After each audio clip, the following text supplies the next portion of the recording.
Learn more on BBC Bitesize. I'm education and wellbeing TikToker Kit Brown.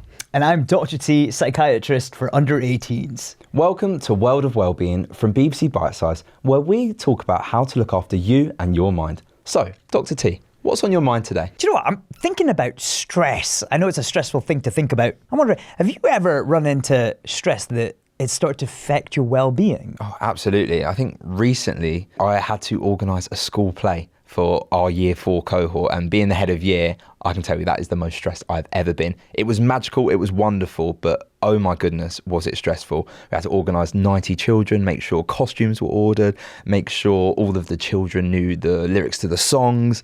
It was a really stressful time, and actually I felt like it affected my own well-being. Wow, Kit, that does sound full on.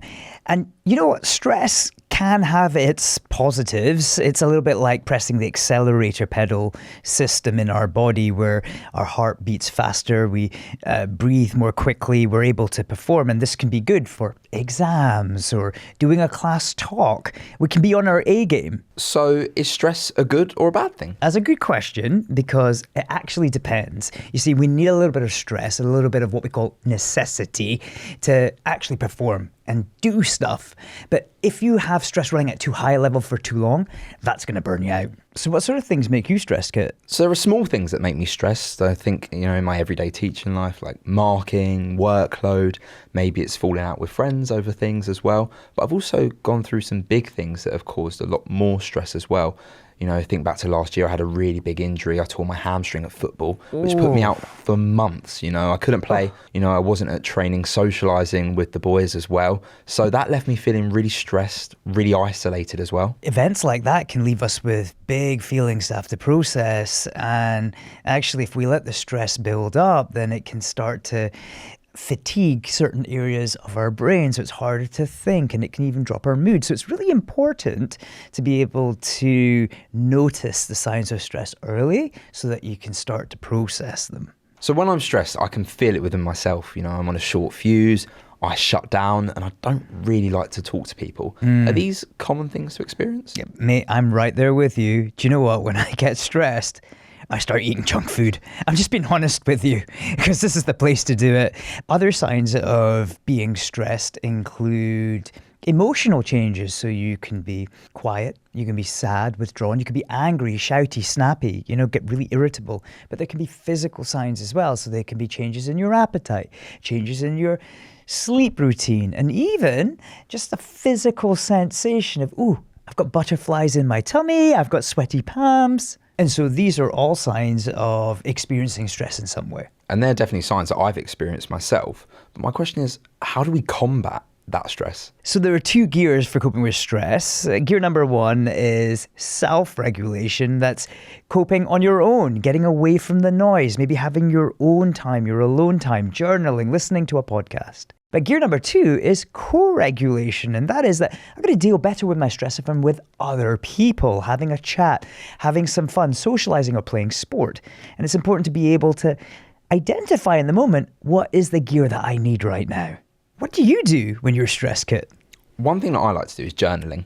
I think sometimes I'm not always in the right frame of mind to talk to people, but actually putting pen to paper and being able to get all of those thoughts out onto paper is a great way to release those emotions, and it's worked brilliantly for me. Journaling is great because when you put pen on paper, you're processing your thoughts, you're identifying some of the feelings you have, and that calms your brain down.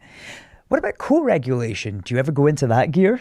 So I'll either have a chat with a friend or go and play football. I like to put that stress to the side for a moment and just get outside, have some fun. Yeah, getting active can be a good stress buster. When you're getting your heart rate up and you're sweating, you're also releasing endorphins. That's going to help take the stress down. So it's a really good strategy. So ultimately, there are things that you can do on your own. There are things that you can do with others to combat stress. And it's all about trying to be aware of, what do I need right now? So is there anything you can do to get ahead of stress? Yeah, sure. We've talked about activity, but sleep is a number 1. If you're going through a stressful time, sleep is a must. On top of that, hydrating well, looking after your nutrition, eating well, all of this is going to help. Love that. Do you know what? I'm going to set myself a reminder to go to bed early tonight, get a really good night's sleep. That's a good idea. So what is something that we can do in the moment when we're stressed to try and calm down? When your mind's in a spin, you need to hit the brake pedal system of your body. A great way to do that is with a breathing technique. It's the double inhale, exhale. Let's do it together. So we're going to breathe in through our nose, and then we're going to do a top-up breath. And exhale.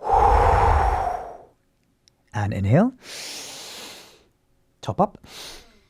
And exhale. How do you feel? Zen. Very good. It's been a pleasure. Thanks, Dr. T. And thanks to all of you for sticking with us on this episode today. To listen to more episodes of the World of Wellbeing podcast, head to BBC Sounds. Don't forget to subscribe and share them with your friends. Or search BBC Bitesize Study Support to watch them on our website. Bye. If you're struggling to cope with stress, talk to a trusted adult like your parent, teacher, or guardian. It can really make a difference. And if you'd like extra support and advice for any of the issues raised in this podcast, search for BBC Bitesize Action Line for Young People, where you'll find contacts for organisations who can really help you. For in-depth GCSE resources and practice, visit BBC Bitesize now.